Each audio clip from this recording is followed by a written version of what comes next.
Hey Josh, can you hear me? Yes, I can. Okay, great. Have your host join and then I'll Okay. promote them and then in like 15, 20 seconds from now, once they're in, you can send it out to the chat and Okay. throw it up on They that like are call to action. perfect. Okay. They are on their way. There's one coming in now. Sweet. So, Yep, all right. as they come in, I'll Perfect. be promoting them. Okay. Awesome.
All right, I think you all should be good to go to end the stream on Crowdcast and then send this into the chat and the call to action.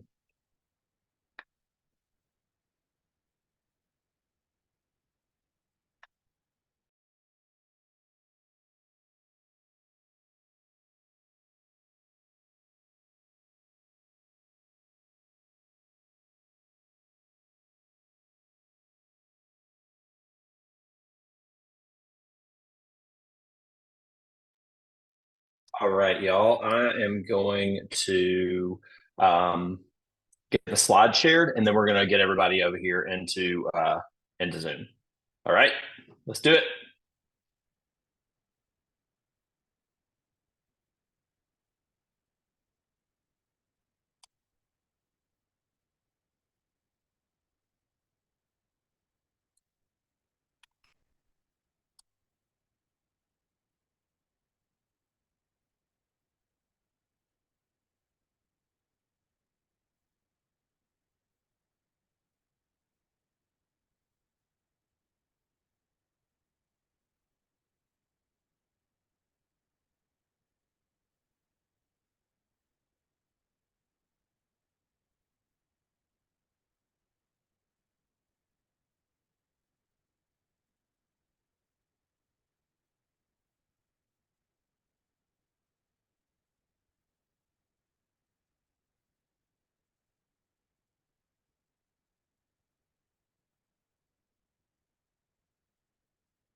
All right. So we are going to give everybody just a minute to um, to get here, and we will continue on. So hopefully you all can see the screen share that we have right now. And we should be good to go. I know it's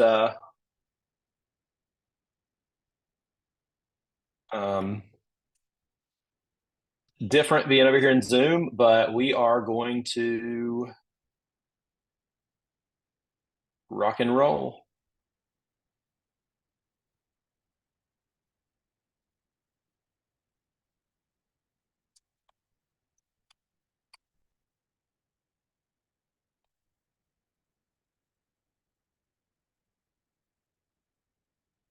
All right. Woohoo! Let's go, everybody. Okay. So we are back, and it looks like we have chat privileges now. I am seeing all the chat is back, just killing it. Yeah, the chat kings of stats, the chatty statties. That is what we are. All right. So we are going to continue on doing things a little bit uh, differently as we were. And we will rock and roll. So before we get back into things, I think we're all kind of getting there now where we want to be. Let's refocus again. Okay, we just did this like 5 minutes ago, but that's okay. So let's refocus again, and this is where fives are made, y'all. So let's get over that hump. We got a lot of really important content that we're going to cover here in the next hour and 15 minutes. The good news is that our escapade for tonight we've actually did in the preview night, so a lot of you already kind of have that. So the time we're losing, a lot of the stuff was in the preview. We were going to kind of go over that a little bit more in depth, but yeah. So let's lock on. Let's do it. So Jed is going to take over our presenting roles here as we jump into inference. So confidence interval, hypothesis test. Let's do it.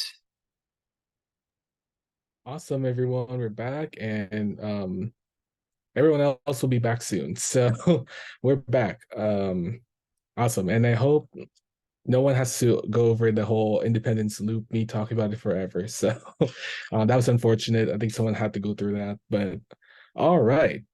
So again, let's talk about inference. So we already went over some brief before this slide, we talk about p hat and p. So again, p hat goes with sample, p goes with population. So again, p hat goes with sample, p goes with population. Big thing, easy thing to screw up in the AP exam.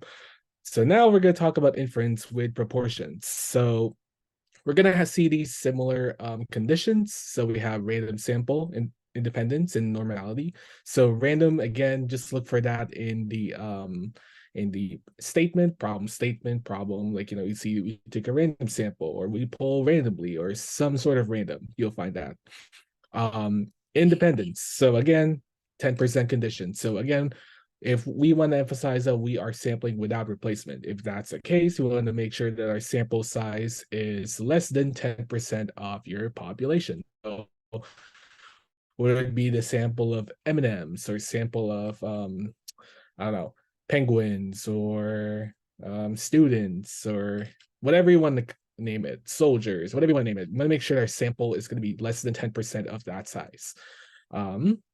Last thing is normality. So again, in means we talked about n is greater than 30, but here we're looking at proportion. So we have the n and the p. So n is the sample size, p is the proportion. So here, again, we want expected successes, expected failures is greater than 10. So again, you'll see these again and again. There'll be a point where you'll be sick of it, but pretty straightforward. All right. Awesome. So when we look at confidence intervals, you're going to see this in the formula sheet. So what do they even mean? What does a point estimate mean? What does a critical value mean? What is a standard deviation? You probably should know what standard deviation is, but what do the other two terms mean? So, all right, if you can move the slide. Awesome. So let's break these components down. So p hat in this case is our point estimate. We talked about that. That's for a sample. So this is sample proportion used to estimate the p with no hat, aka the population proportion. All right. Next, we have our margin of error. So that is the term on the right, critical value times standard deviation. So that's the product of the critical value, which is the number z star. That really is all you need to know, and standard deviation. The big idea here is that when we increase the sample size, the standard deviation decreases. So again, think about that in your head for a second. Let that marinate. If you increase the sample size, and then how would think of a reason why standard deviation would decrease. And that is connected with the margin of error, so which will also go down. So if you increase sample size, it'll be a more precise like margin of error, like more precise interval right there.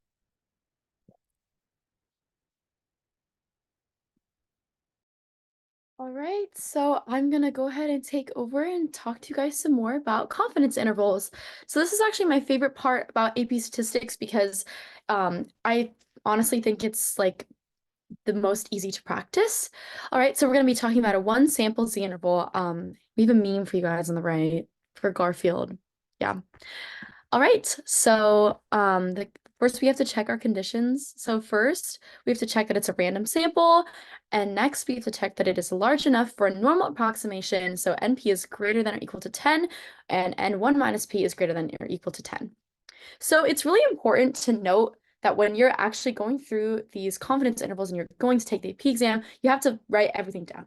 I would say what I would do is I made like these like templates, and this is like the best way. Earlier in the chat, we had like any tips to remember what the conditions are. Just go ahead and practice them over and over again.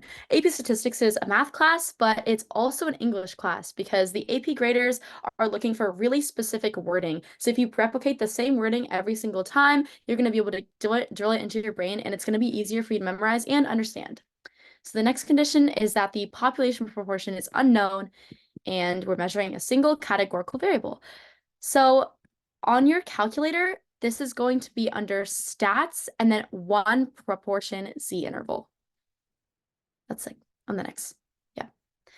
Yep. Okay. So for a one sample Z interval, what about minimum sample size given the margin of error? So we can rearrange the formulas here, but the formulas here are really important, and it's really important to study the notation. I know Jed was talking about this earlier, and the reason why we have all those polls that it's like, oh, what is P hat versus P? Because if you get stuck on an exam and you don't really remember what everything means or how to do any type of confidence interval or how to do an inference procedure, the best thing to do is look at the formula sheet because it's all on there. And the greatest thing about the formula sheet is that it's all like pretty consistent notation, and it's kind of daunting at first, but if you understand what it means, then you'll be able to rearrange the formulas as you need and get what you need from it. So can you, move to the next. Okay, so for minimum sample size, given the margin of error, it's asking for us to rearrange this formula. And then when making a one sample Z interval, if you want your margin of error to be less than 2%, plus or minus 2%, with a 95% confidence interval, what is the smallest sample size required to obtain this margin of error?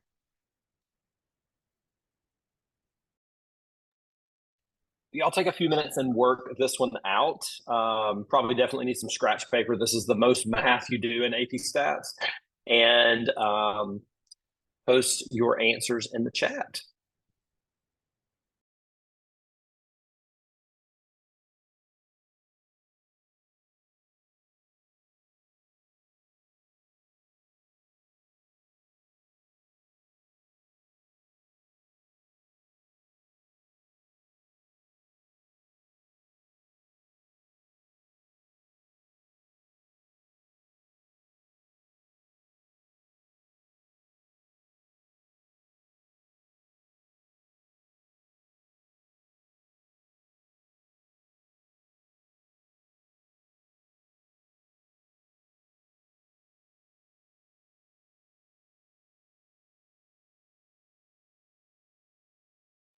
Okay, so unfortunately, we can't really pin comments because that was just such a great feature of Crowdcast so that everyone can see what everyone else is doing. But yes, 2401 is the correct answer. So great job, you guys.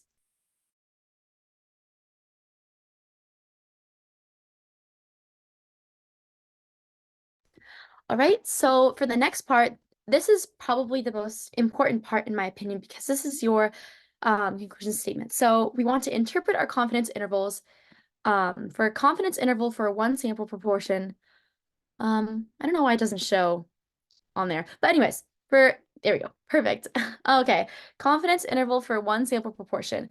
So this is the statement that we're going to use, and it's we are 90% confident, or whatever the confidence level is, 90% confident that the confidence interval contains the population proportion of, and then give your context. So I would say really practice this over and over again and like don't change it around. Like have the same exact thing that you're saying because once again, AP graders are looking for very specific words to be said.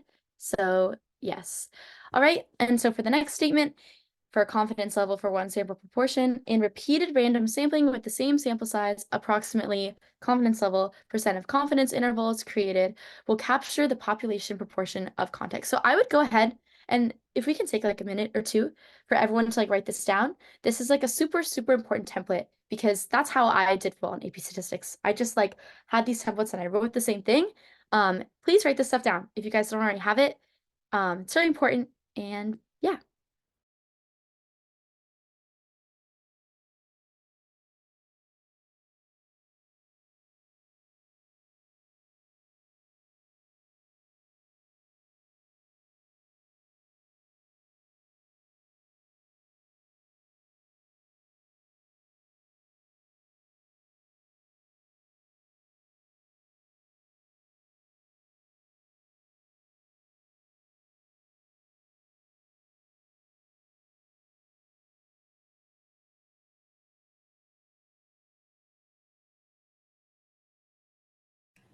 So now let's go into hypothesis testing. So for the null hypothesis, it's always going to be P. So it's never P is equal to. It's never going to be P is greater than, P is less than. No, it's always going to be P is equal to. And then it's a statement of no difference or no relationship. And this is what you want to include in your state step. And then your HA or your alternative hypothesis is P is less than, greater than, or not equal to. And this is a statement of difference or relationship between the variables. And so one quick thing to note is that for your hypotheses, you will always be using the population parameter. So you're never going to use P hat or X bar whenever you're stating your hypotheses, if that makes sense. So you never say like, oh, like X bar is equal to it or X bar is less than for your ho or your ha. So remember that. That's super important to note. And then you want to make sure that you define your variables in your state step. So, like P is equal to the true population of, and then give the context. That's also another important thing to know, and that gives you a point. And then also you will either reject ho in favor of ha or fail to reject ho. So you will never accept your null hypothesis. Get accept out of your vocabulary because it will always be fail to reject or reject ho. And now let's do a quick little example. So to test if 94% of people can identify pop culture icon Baby Yoda, we pull a random sample of 750 people and find that 700 of them can correctly identify Baby Yoda. Does the data give significant evidence that the actual proportion of people who can identify Baby Yoda is more than 94%? So drop this and drop the hypotheses that you would use in the chat. Just the hypotheses, you'll need to solve it. Just the hypotheses that you would use. This is familiar because we use this for previews. May the force be with you, because it is May the 4th. May the force be with you. I just offended half the people in the chat. Is this not That's Live Star Long Trek. and Prosper? This is Star Trek, Josh. I know. What? I know. That I was just offended crazy half the chat. They're take. all gonna leave. They're all I'm a gonna leave. Trekkie. Oh my gosh. I'm a Trekkie. But it is May the 4th. I was gonna wear my Star Wars shirt, but I forgot to change before our Star stream. Trek or Anyways. Star Wars. Yeah, I know. I'm sorry. Great job in the chat, though. Great job. Y'all are killing it, and the answer, y'all are staying well more on track than I am. I see one I just want to mention while I'm unmuted here. When you're saying your null hypothesis, so your null hypothesis is not equal to 0.94. You want to make sure that your null hypothesis is P equals 0.94, not ho equals 0.94. It is ho colon or whatever you want to do, P equals 0.94. That would totally mess up that section, and I want to make sure you get the most points as possible. But other than that, great job. Great job. Yes, great job, guys. I'm seeing a lot of right answers. And so, yes, the ho would be P is equal to 0.94. And then your ha would be P is greater than 0.94. Good job, guys. So hypothesis testing for one proportion z-test. So for this one, guys, make sure note on your FRQ section, in like your plan step, you always want to make sure that you include what type of inference method that you're doing, because that gets you a point. So whatever thing that you're doing, one proportion z-test, you want to make sure that you write that down. So, if you're doing like two proportion z-test or something, a two sample z-test or something like that, make sure that you always write that down, whatever test you're using. So you want to state your conditions. So random sample, I think Mr. Argo said this earlier, bro. Always make sure that you don't just say like R check mark. Be like, oh, okay, so random sample of 45 cats or something like that. And then, yeah. And then large counts condition for normal approximation, you're going to do your n times your p, and n times 1 minus p is greater than 10. And then you're going to use your like initial p for p. So you are going to use the p that is given to you for your hypotheses. So whatever value that you use in your hypotheses, you're going to use that same value when plugging it into your conditions. So basically, you're not going to be using the sample proportion. If sampling without replacement, you also want to make sure that you establish independence with your 10% rule. N is less than 0.1 times N. So guys, always just make sure that you state all your conditions, and that you're like, make sure that you BS, like be specific with everything that you're doing. So like random sample of 45 cats or something like that. And also, if all conditions are met, make sure to state that in your FRQ. So since all conditions are met, we can perform a one proportion z-test, and that'll get you that point. So now let's go into interpreting p-values. So interpreting p-value, whenever you're interpreting your p-value, it's the probability of obtaining a test statistic as extreme as or more extreme than the observed data, assuming that the null hypothesis is true. I know I kind of just said a lot, so I'll say that one more time a little bit slower. So the p-value is the probability of obtaining a test statistic as extreme as or more extreme than the observed data, assuming that the null hypothesis is true. I would go ahead and write down that definition and kind of like memorize that, because they always like to ask you to interpret the p-value in multiple choice questions and different things like that, or in your FRQ section.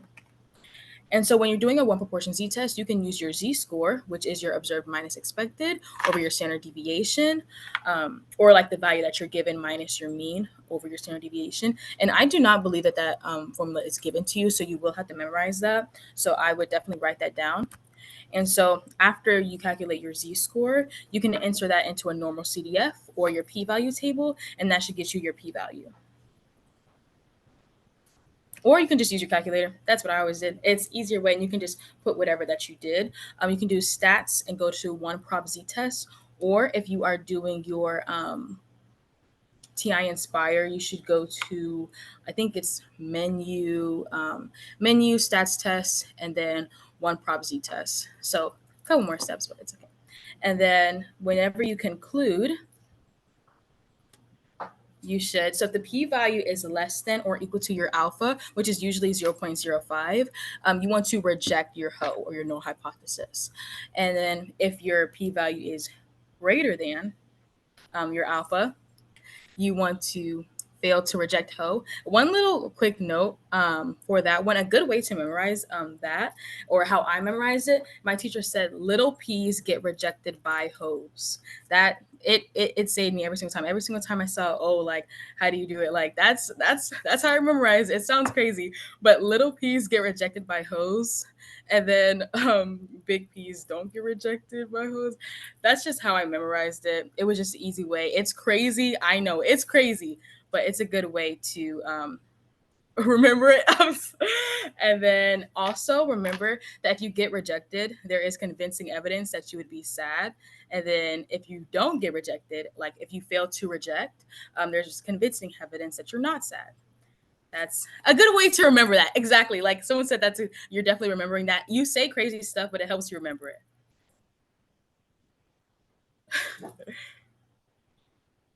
One does not simply accept the null hypothesis. Yes, guys, you will never accept the null hypothesis. Either reject or fail to reject. Oh man, I don't know how to follow that, but awesome. So we talked about SPDC, we talked about but that's so earlier we were looking at one proportionality test. So now we're gonna look at when we have two samples, two population proportions we're looking at. So here we'll construct an interval using sample proportions to estimate the difference between two population proportions. So here still gonna have the same ho, H naught. I should call it H naught, but I'll say ho. But okay, the ho and ha. Now we're gonna change that to represent the difference between two populations. So null hypothesis will still indicate no difference. So P1 is equal to P2. Again, no hats here because we're looking at populations when we look at the hypotheses here. Alternative hypothesis. Oops. Sorry about that. Alternative hypotheses. Alternative hypotheses. But here we're looking at some sort of difference. So like either P1 is less than or greater than or not equal to. So again, keep that distinction in mind. Now let's look at an example. Oh yeah. I'm just seeing never accept the null hypotheses, that too. So here, let's look at an example. So if you saw the preview, you'll probably recognize this, but we took a sample of MJ shots and LeBron shots for the first season. So we have this number of field goals. He made 800 of them-ish. LeBron attempted this, and he made 622. So is there a difference between the shot and accuracy? So I don't want a yes or no answer here. So I want in the chat, I want y'all to list out your null and alternative hypotheses. I'll give y'all a moment. So the question is there a difference?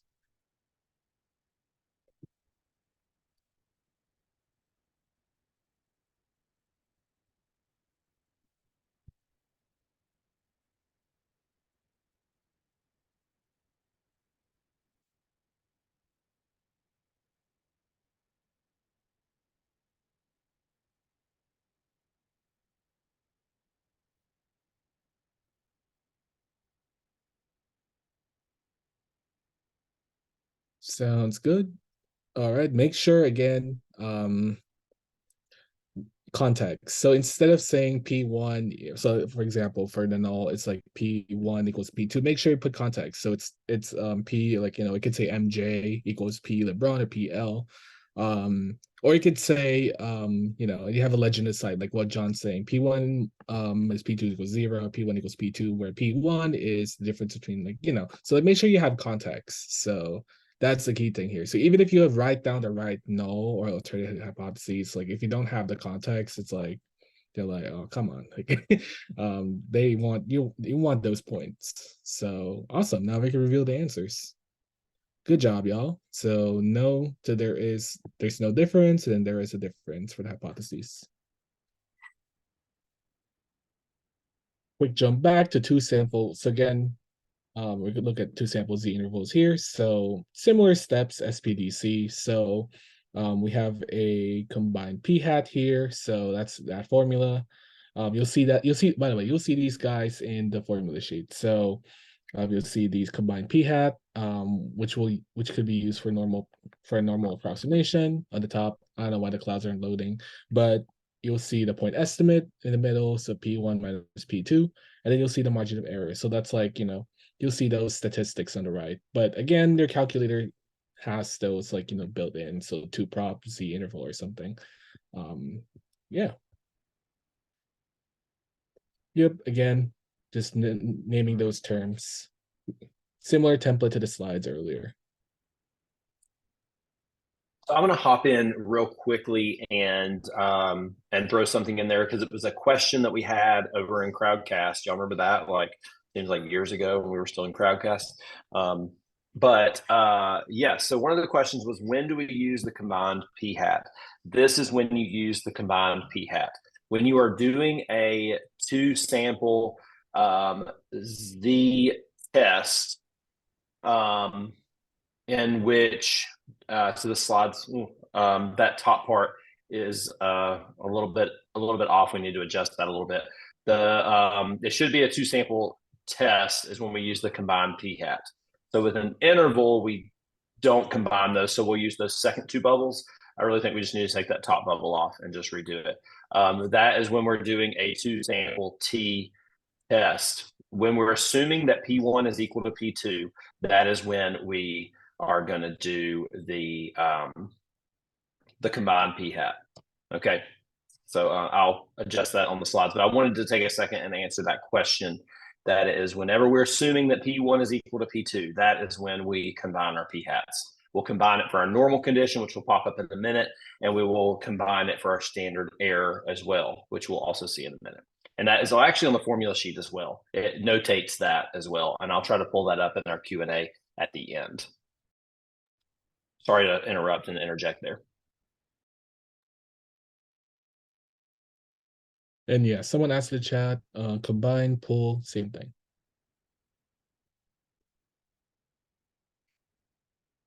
Cool. So now we so someone brought up in the preview, what's it called? So brought up like this awesome chart, so I put it in the bottom. But let's look at types of errors you can encounter. So there's 2 types. Type 1 is we reject the null hypothesis is actually true. So giving y'all a second to like digest that. So we are rejecting the ho when it's actually like, we're not supposed to. So if you look at so there's an image on the bottom here. If you see, you'll see it's on the top left, it says false positive. So that's another way to think about it. Or you can have like whatever analogy you have, like whatever out-of-pocket analogies you'll have out there. Unfortunately don't have them, but I'll let my other co-hosts advise, Yeah.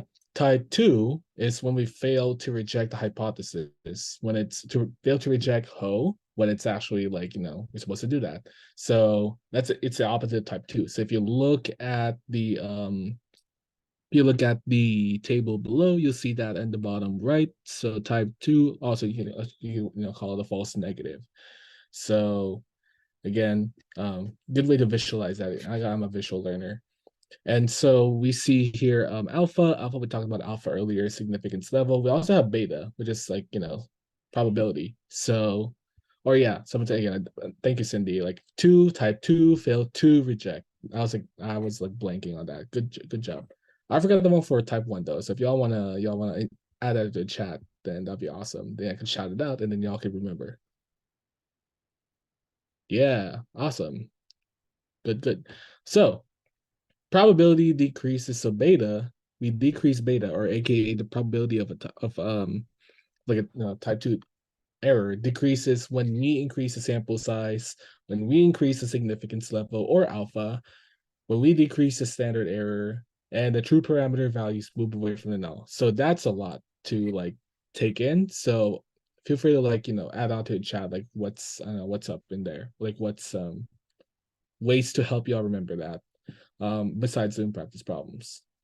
Another thing is power. So power is the probability of rejecting a null. So it's kind of like going back to the problem. That would be 1 minus beta. So that's the probability of rejecting a null hypothesis when it's actually false. So it'll make sense why it's 1 minus beta. So again, honestly, this slide is the most challenging slide, in my opinion, out of like all the slides, besides memorizing the formulas and such. So feel free to look at this until like let it soak in. So it might take a while.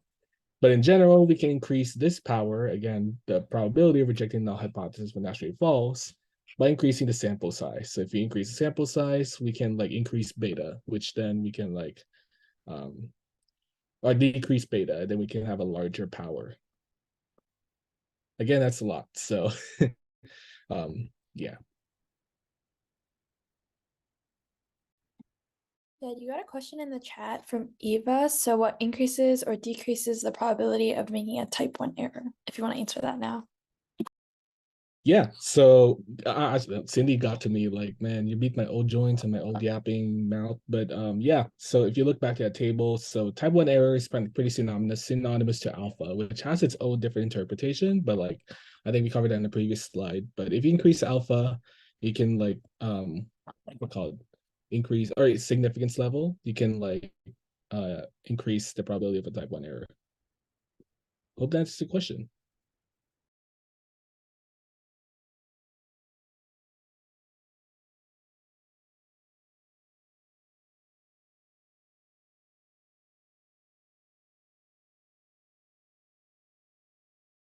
Awesome. So hope that y'all got time to soak it in. So now we're gonna talk about what we should have in mind in this review. So first, describe the let's see. Let me see the chats. Okay, chat's bumping. So describe the steps in setting up, completing, and concluding a confidence interval and hypotheses test. So like what acronyms in the chat? What acronyms would what come in mind when if I ask you to describe the steps? It's a big one. Yeah, SPDC. There we go. The four C's. Yeah. We're going. Nice. And don't forget conditions. Like conditions, I mean, that's part of the stay and plan and stuff. But again, got to build that foundation. Start, plan, do, conclude.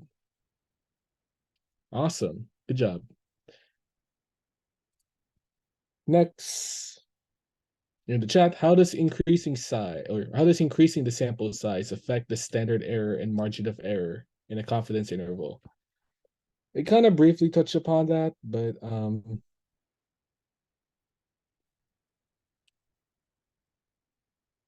another way to also make sense of it is to actually plug in some numbers. That's what I do. If like I don't understand what the hell power is or like what alpha is, I would just like plug it in and see how it changes the type 1 error, type 1, 2. But yeah, awesome. Decrease. I love that word. Decrease. Nice. Oh, Michelle, I'm not pronouncing it. I'm so sorry if I botched it, but nice explanation right there. Creates more variability, so then decreases standard error, lower the margin of error. They're all interconnected. There we go. Next, when do type 1 and 2 errors occur? That's like a two-part question. And what are the potential consequences? So we go back. I like thinking back to that table. So the false, negative, positive, whatever. If like easier to remember, whatever works for you. Let's see. Yep. Type 1 is when you reject the null when it's actually true. And then type 2, let's see, we're saying fail to reject. So fail to, type 2, fail to reject the null when it's actually false. Awesome. Good job, y'all. Good job. You get a cookie. Explain how one might adjust or justify a claim based on a confidence interval for a difference between two population proportions. It's kind of more like abstract, but like just brain dump in the chat.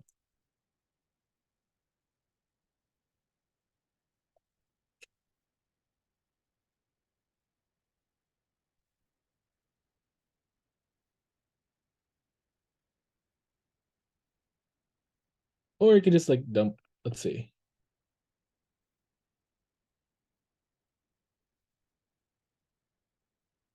Cool. Yeah. Love the answers from Cindy, from John, and let's see, Marshall. Awesome. Y'all got it. Yay. Last one to know. Yep. Awesome. I think there's one more. Yeah. Again, no, we're not gonna do this again, but like, again, just make sure you just now to describe the steps involved. So set up and conclude a test for a single population, which is in my opinion, more straightforward than one is always better than two. Maybe not always, but for this one, yeah. Also, we're jumping on, so passing on to, I believe, Nina for Pep Stats Escapades, another one. Okay. Here is a PEP statistical escapades. So PEP is back at it again. This is one of my favorite ones. I think this is my favorite one. Okay, so today PEP is interested in estimating the true proportion of soft drinks that contain the amount of caffeine to keep him awake through cramming for his AP exams. PEP takes a random sample of 65 soft drinks and find that 18 of them contain enough caffeine to keep him awake through his cram sessions. Also, yes, this was on preview night, but it's really important to drill that information in. Also, please pay attention to the bolded and the purple words because those are like your key words and what you want to include when you're stating your parameters. So what we want you guys to do is to construct and interpret a 95% confidence interval for the true proportion of soft drinks that contain enough caffeine to keep PEP going. So we'll give you guys a couple of minutes. I'll go ahead and set a timer for you guys. And yeah.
All right, if you guys think that we're ready to move on, we still have 12 seconds, but okay. We're gonna go ahead and reveal the answer now. Thank you guys so much for participating in the chat. All of you did such a great job. Oh, wait, let me turn off the timer. 1 second left. All right, so the first thing that we want to do is we want to state our parameters. So once again, we're following that state plan math template that we have. So the first statement that we want to state is we are looking to estimate the true proportion of soft drinks that contain enough caffeine to keep pep going. All right, so a lot of you guys did that. Some variations have obviously one sample Z test. I'm just reading through some of what you guys said. Cindy, Alfred said we want to find the true proportion of soft drinks that contain enough caffeine to keep pep going with 95% confidence. So great job, guys. I would say you can all like have your own different ways of expressing the stating the parameters part, but I would say please like keep it the same every single time, no matter what you're doing, because that's how you learn and that's how you replicate it and how you memorize. So the next thing you want to do is you want to plan and check your conditions. So random, you can see back in the problem, the bolded in purple, I think it was takes a random sample of 65 soft drinks, and then for independent, it is reasonable to believe that there are 650 soft drinks in existence. And then you want to check that it is approximately normal. So you guys did all of that, and I just want to say great job, because this is kind of a difficult part of AP statistics, but you guys have got it down with all of your templates and what you guys want to do. All right, so the next thing that you want to do is do the math. So here we have our one prop C interval, and this is your answer. So you guys all got 0.168 and comma 0.386. So then we want to end with our conclusion statement. And this is the part that's really, really important. So we are 95% confident that the true proportion of drinks that contain enough caffeine for PEP is between 0.168 and 0.386. So I know some of you guys have put those into like percentages, but I would say go ahead and keep it as 0 point whatever, because proportion is not the same thing as percentage. So since you're stating that the true proportion of drinks is this and that, you want to make sure that it's actually in proportion format and not in percentages. I'm not sure how big of a deal that is, but just for the sake of like AP graders, they're kind of like stingy with this stuff. So just go ahead and keep it in that way.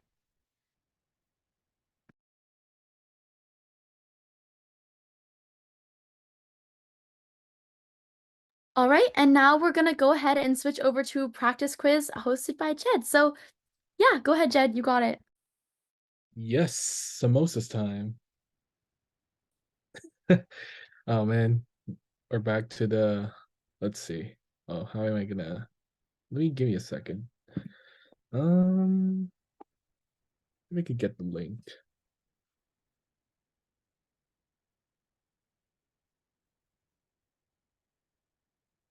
Oh yeah, never mind. It's part 2. We forgot about that. All right, before we samosa, I'm throwing an audible. And as we were working on that Pep's Escapade, I was like, we need a part B. We need a part B, and then we'll get samosa, and then we'll call it a night. But the more I've been looking since we made the slides on what I think the free response is, yeah, I totally interrupted you, Jed. I'm so sorry. It's hard when we don't have the features on Crowdcast that we were using backstage before. But so yeah, the more I've thought about confidence intervals and what those free responses are going to look like on, I had to refresh the screen because I had added it in. I had to refresh. I thought it was just going to pop up, but it didn't. I feel like there's going to be a part B with confidence intervals with a question similar to this. Okay, so part B, Pep's grandmother tells him that 50% of the soft drinks that she has at home are good enough, so she does not need to buy anymore. Based on Pep's findings, so we'll say that the data that he was gathering was he went to his grandmama's cupboard and was looking at the soft drinks that she had to make sure it had enough caffeine, and she said, "Baby Pep, 50% of the soft drinks I got have enough caffeine in them." I'm good at voices. I'm not good at voices, but I like doing them anyways.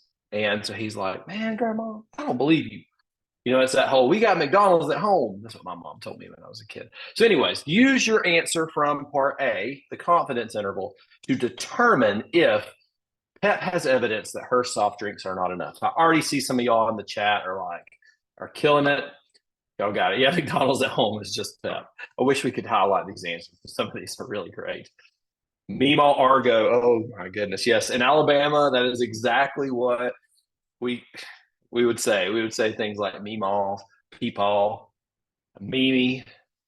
My mom and dad are CC and G Diddy to my kids.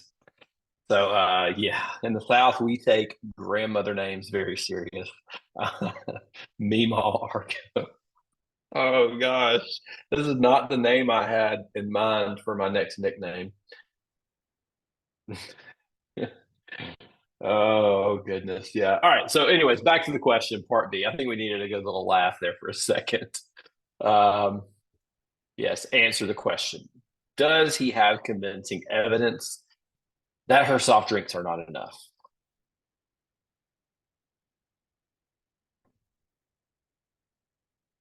Oh, I love this answer here. Yes, Pep has sufficient evidence. Don't quit chat.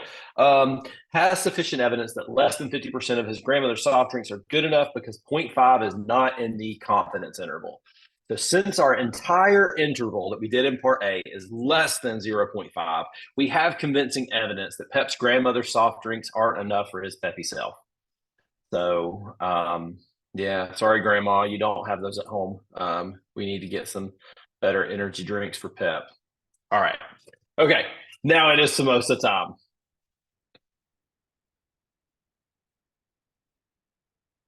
And I will get the link in the chat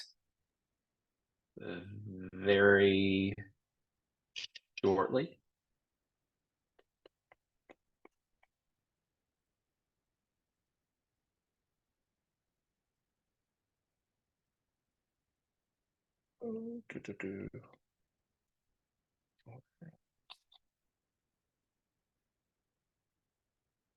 Not this one. Oh, we have music though. I like music.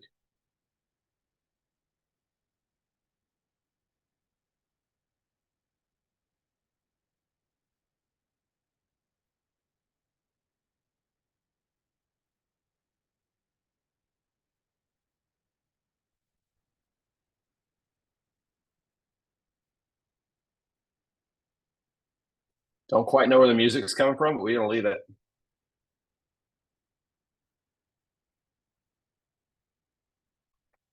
Can someone get the link for the Cram quiz in the chat? We don't have questions. Yes, I know. That's what I'm trying to do.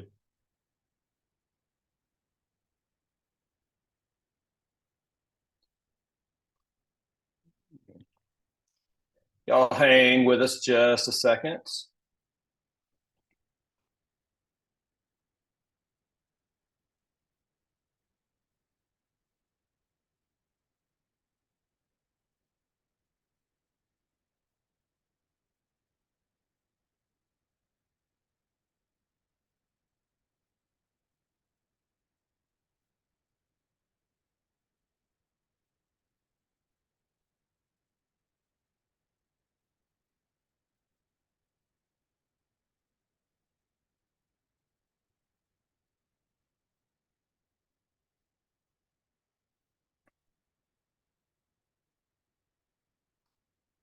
All right, incoming.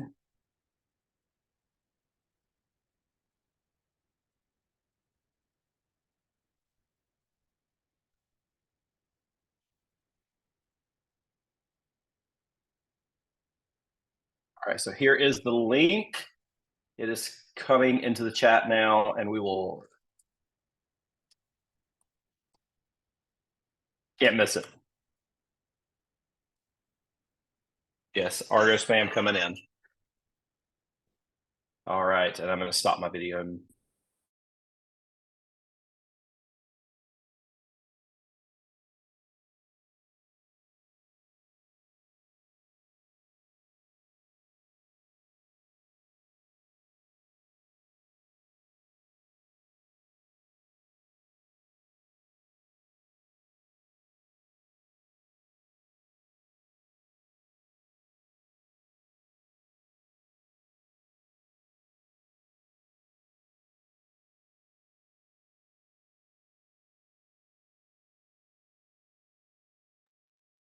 All right. Are we starting from the? Oh, never mind. There's a question. Cool. My joints and my brain is gotta keep up with all the changes and stuff. Awesome. So we'll start with this question. Talking about different types of distribution, that weird guy named Poisson somewhere in there. I think music comes in the next thing, so don't worry.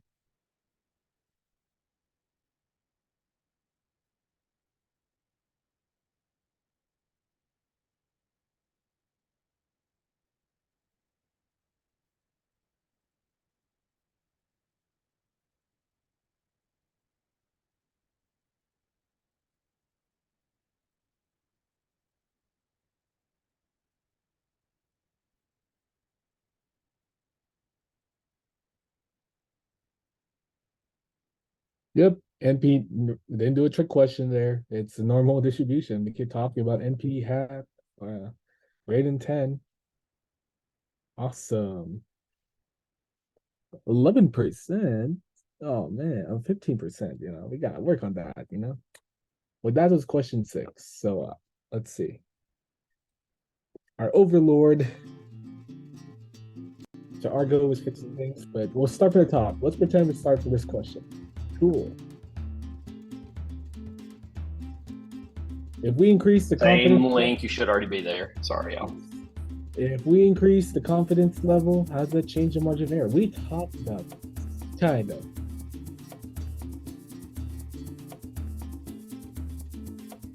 Look at those peppers floating. Ooh, is that a flex emoji? Look at that.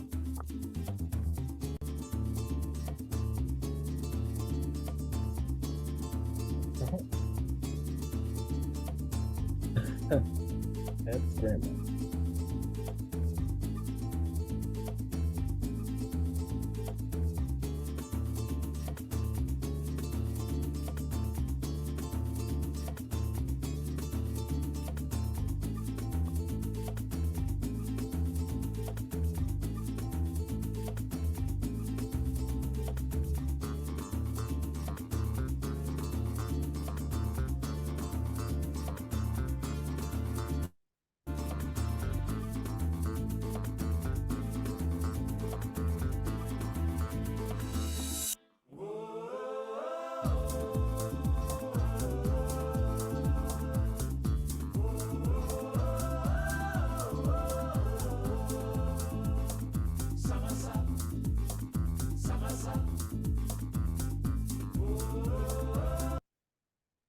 All right. Increasing the level of confidence increases the margins. Increases the margin of error. Yeah, no, trick. Oh, 50-50. Wow. Well, let's go work on that. Again, I would look back to that diagram with I believe that one slide with the what you would call it, margin of error and such. So I would look into that graph and just make sense of it conceptually. If we increase the level of confidence, think back how it changes the margin of error. Yeah. Oh man. All right, we'll keep going. Looks like you gotta think about that in your dreams tonight, guys. Awesome. I'm going to interject something real quick here because I had to think about this too slowly to make sure the answer wasn't wrong on the Cram quiz, which is not. If you increase the confidence level, the margin of error will increase. If you increase the sample size, the margin of error will decrease. So confidence level and margin of error have the same type of relationship. Sample size and margin of error have opposite relationships. Real quick note there. Yep. And if y'all want to type in the chat, think about that. This one's not a trick question. In fact, we kind of did something like this in part B in Pep's Escapade.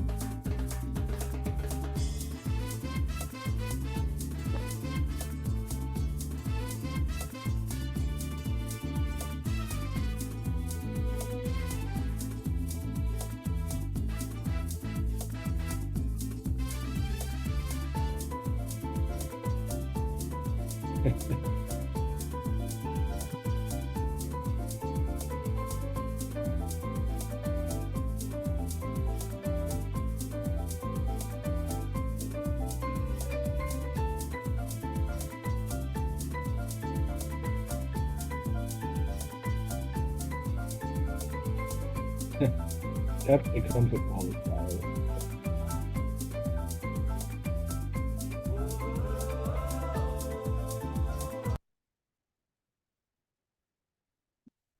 Who's at 43%? Who's at 43? Nah. All right. Awesome. 55. It's not a trick question, guys, but we'll work on that if you messed up. Pepsi cauliflower. So sad. Who's at 43?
Awesome. So it's a number of questions in a survey. So, I mean, we all talked about like variability, talked about sample size, talked about confidence level.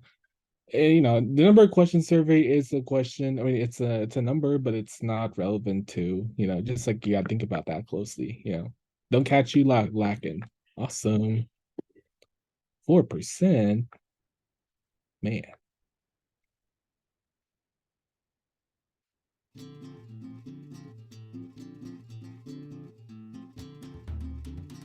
Think about what rejecting or not rejecting, or I guess rejecting the hypothesis means.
Great job. Again, we talked about I forgot what out of pocket thing Bethany had. I think John mentioned it in chat, but um based on those P values, like the smallest one will have the strongest evidence again. It's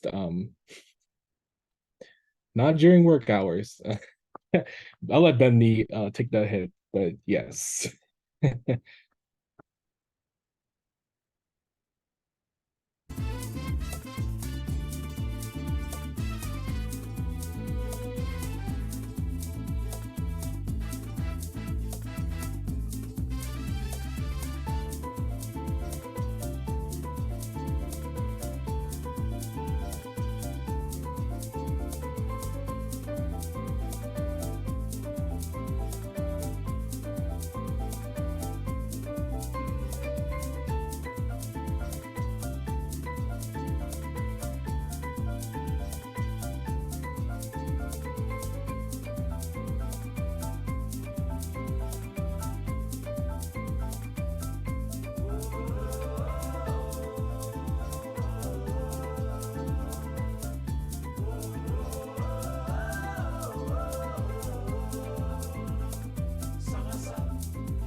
Again, when we talk about random chance, it kind of goes with, bias. And, we want to make sure that, we can always look at different random samples and observe if those results are consistent. If they're not, then they're probably due chance. And that's how going back to how we interpret, say, a p-value or a significance level or confidence level, stuff like that. So, for example, D would be like, we can't, we shouldn't do that in practice. It's not, we should modify null hypothesis and stuff. Um, yeah, awesome. Yeah, but never modified null. Don't. Oh, yeah, I did that. All right. One prop Z test.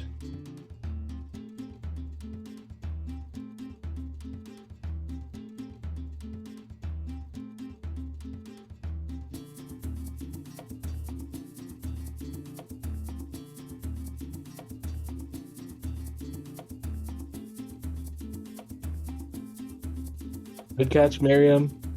Don't forget the hoe at the beginning. The Shargo talked about this.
Man, oh man. P equals. Remember, no.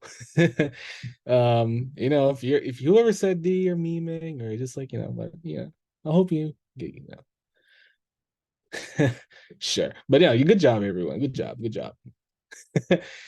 Don't worry. This is not your AP exam. Oh man. It's okay. It's okay, Kaz. It's okay. You were cooking something, is okay. No worries. All right, two populations. Why do we need to check sample sizes? It's more conceptual. More conceptual.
Again, large counts. So, you know, If they're not, if the sample size is small, then we can't really assume that the distribution is approximately normal, which we can look back in this slide, that one diagram that one of the other co-hosts talked about with the larger the sample size, the more closer we are to the true mean or proportion or whatever. But in this case, we're talking about proportions.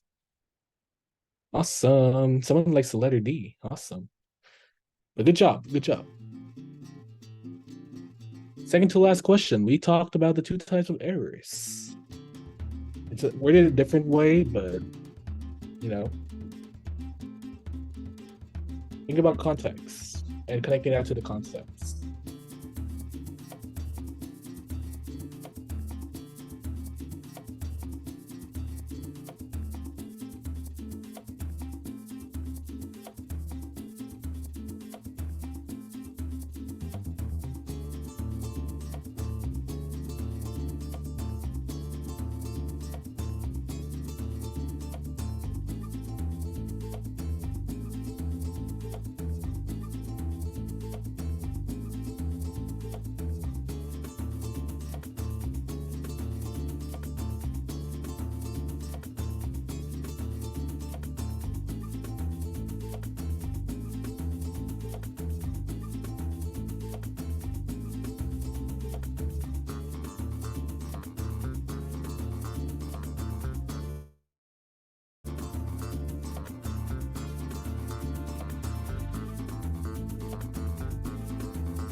I think we can review type 2. So fail to reject when it's actually false. Or what's the other word? I already forgot them. Fail to reject. So again, this is no way to do this is the context. So males and females differ significantly to preference for a certain product. So hey, at least the good news is y'all were just between type 1 and type 2. So just need more practice in interpreting context. So good job. Trust yourself. Don't second guess. Last question.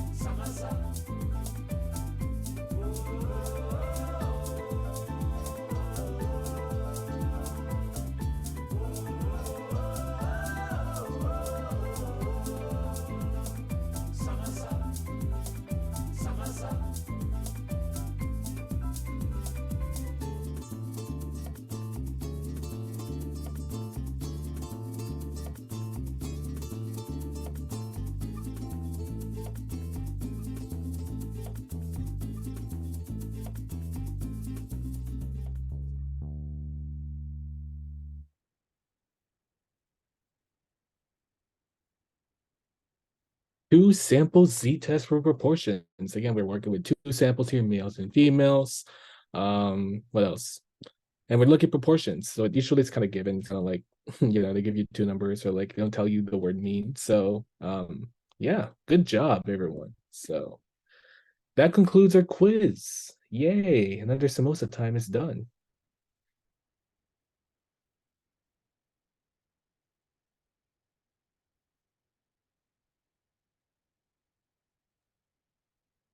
All right. So with that, we are calling it an evening. It is 9:01 and 30 seconds. Y'all let your student host know how much you appreciate them in the chat real quick. Give them a quick thank you. Woohoo! They did great. Thanks for hopping over to Zoom with us tonight as we made that transition.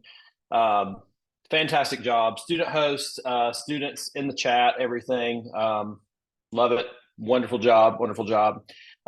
We will see everybody tomorrow.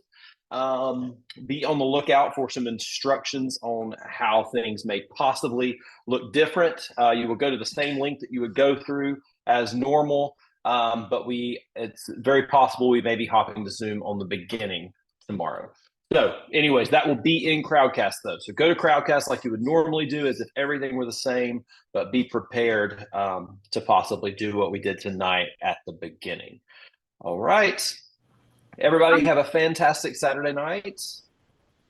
I just had one more thing to share. In the chat, I'm putting interpretations and calculator functions like templates. So it has interpretation templates and calculator functions, everything that you'll need to know.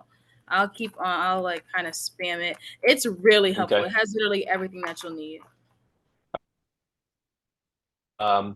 Wonderful stuff from StatsMedic. I saw StatsMedic and I know it's great. So awesome. Yeah, take advantage of that. And we will see everybody tomorrow evening as we finish up the content and we prepare for our review. All right. Adios, y'all. Bye, guys. Good job. Bye.